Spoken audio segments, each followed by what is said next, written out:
ჯგუფურ დანაშაულში მონაწილეობა კი არა, ხალხო დანაშაული არ დასტურდება. დღის მდგომარეობით უკვე მივედით სტანდარტამდე, რომ ჯგუფური ჩაიდინეს და არ ჩაიდინეს კი არა. რა ჩაიდინეს საერთოდ? ის არ დასტურდება. დასტურდება ერთადერთი, რომ ეს ხალხი იყო აქციებზე. უფრო მეც გეტყვით, დაახლოებით რო წარმოიდგინოთ, რამდენად კრიზისულ სიტუაციაშია პროკურატურა. პროკურატურამ დღეს განმარტა, რომ ერთ-ერთი ვიდეო მტკიცებულება ადასტურებდა ნეგატიურ განწყობას ჩემი დაცვის ქვეშ ყოფის პოლიციის მიმართ. პროკურატურამ თქვა, რომ ვიდეო მტკიცებულებები წარმოდგენილია, იმიტომ რომ ხალხს და სასამართლოს აჩვენონ, რომ თურმე ცუდი დამოკიდებულება აქვს ჩემი დაცვის ქვეშ ყოფებს პროკურატურის მიმართ. თქვენ არ იფიქროთ, რომ კიდე ერთხელ ვამბობ, მსმენელი წაიკითხავს ტიტრს ჩემი სახელის და გვარის ქვემოთ, რომ ვარ ბრალდებულის ადვოკატი და შეიძლება იფიქროს, რომ სუბიექტური ვარ.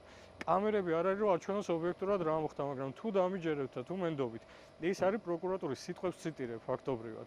მან თქვა, რომ მტკიცებულება, იმიტომ აქვს წარმოდგენილი, რომ აჩვენოს, რომ თურმე ცუდი დამოკიდებულება აქვს პოლიციის მიმართ ამ ხალხს. თორე ამბიცია აღარავის აღარ აქვს, რომ ჯგუფურ დანაშაულში ვინმე დაადანაშაულებს, ან დანაშაულებს ამ ხალხს. ესენი არიან კატასტროფულ მდგომარეობაში. კიდე ერთხელ ვამბობ, დარწმუნებული ვარ 100%-ით და სრული პასუხისმგებლობით ვამბობ, ეს ხალხი გაცილებით მარტივად მოაწერდა იმ ტომებს, რაც არის წარმოდგენილი 14 ტომი ცარიელი ფურცლები რო ყოფილიყო ხელს, ვიდრე იმას, რაც დღეს აქვს წარმოდგენილი. უწევთ ისეთი სისულელის მტკიცება ძალიან დიდ ბოდიშს ვიხდე მაყურებელთან, როგორც არის ის, რომ თურმე იმიტომ უნდა ჩასვან 4-დან 7 წლამდე ციხეში, რომ ცუდი დამოკიდებულება აქვს პოლიციის მიმართ. გამოკვლეულმა ვიდეო მტკიცებულებებმა დაადასტურა არა ბიჭების მიერ დანაშაულის ჩადენის ფაქტი, არამედ ორგანიზებული დანაშაული ჩადენილი პოლიციის მხრიდან.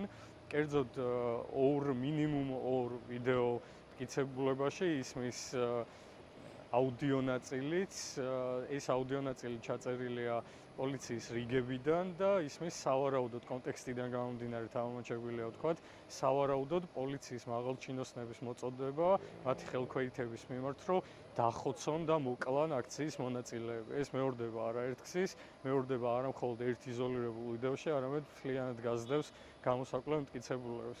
არავინ არ იფიქროს, რომ შემთხვევითი იყო თქვენი და კამერების დარბაზიდან გაყვანა.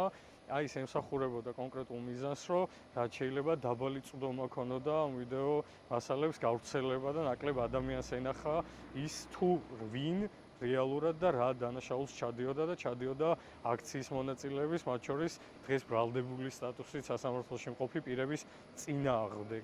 რაც შეეხება იმას ბიჭების დანაშაული რაიმე დაადასტურა თუ არა, რა თქმა უნდა, არაფერმა არ დაადასტურა.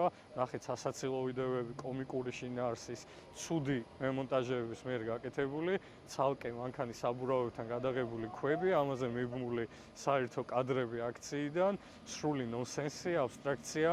ამდენად ტრაგიკულ მდგომარეობაში არიან, ამდენად კუთხეში არიან მიმწყდეულები და როგორც დაჭრილი მცხოველი მიმწყდეული კუთხეში იქცევიან ისე, ყველაფერს რისკავენ. უბრალოდ ერთადერთი რაც მოიფიქრეს, იყო ის, რომ რაც შეიძლება ნაკლებ ადამიანს გაეგოთ, რომ რეალურად ესენი იფარავენ კრიმინალებს. რეალურად ესენი იფარავენ დამნაშავეებს, რეალურად ესენი იფარავენ ადამიანებს, ვინც აქციის მონაწილეების დახოცვას ცდილობდა. ის, რომ ეს ხალხი გადარჩა, ეს არის ღმერთის ნამსახურება და არა პროკურატურის.